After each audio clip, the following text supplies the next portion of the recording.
Good evening and welcome to the Channel Studios here in London with your international news around the world in 5.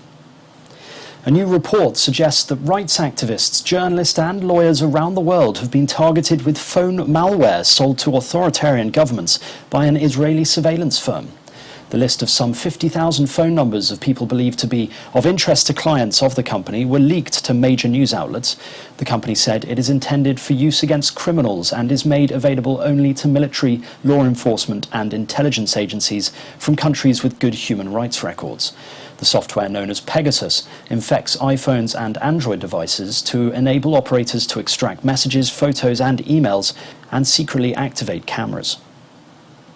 British Prime Minister Boris Johnson has urged caution as most legal restrictions on social contact are lifted in England. There are now no limits in England on how many people can meet or attend events. Nightclubs are reopening at midnight and table service will not be necessary in pubs and restaurants. Face coverings will be recommended in some spaces but not required by law. Some scientists are predicting that UK infections could reach 200,000 a day later in the summer. The leader of the opposition party has called the move reckless. Flash floods have hit parts of southern Germany, killing at least one person and adding to the devastation after floods and landslides in the country killed more than 150 people. Video posted on social media showed torrents of water cascading through a road in Bad Schandau in eastern Germany. The death toll on Sunday was 156, the country's worst natural disaster in almost 6 decades.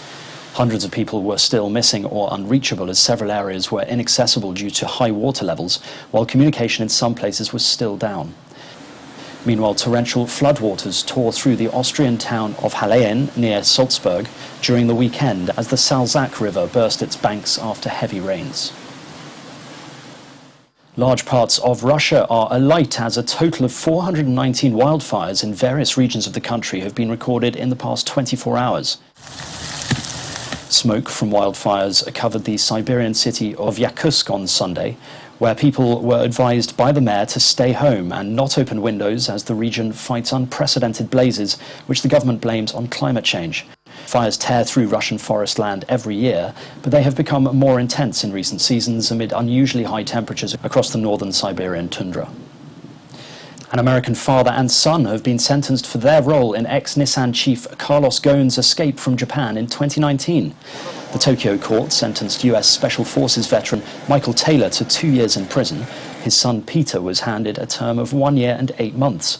The pair were extradited from the US over claims they smuggled Mr. Ghosn out of Japan in a luggage box on a private jet as he awaited trial. They were accused of receiving $1.3 million for their services. Ethiopia has nearly completed the filling of a huge dam on the Blue Nile River for a second year, that's according to state media. Addis Ababa says the Grand Ethiopian Renaissance Dam, a $4 billion hydropower project, is crucial to its economic development. The project has caused concern over water shortages and safety in Egypt and Sudan, which also depend on Nile's waters. Egypt said last month it had received official notice from Ethiopia that it had begun filling the reservoir for a second time and said it rejected the move. South African authorities are investigating whether a chemical spill in the coastal city Durban was caused by a fire at a warehouse during violent unrest last week.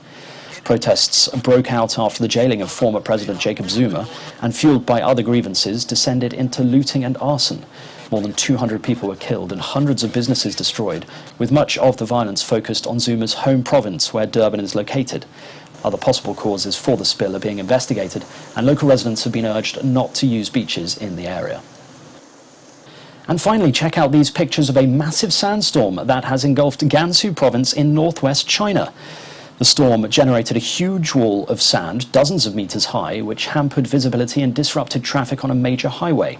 Local weather authorities issued a yellow warning for the sandstorm, while local traffic police conducted patrols on the highway to keep vehicles off the roads.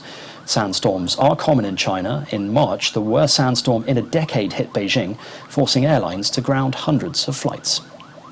And that's your international news around the world in 5. Now back to the Channel Studios in Lagos.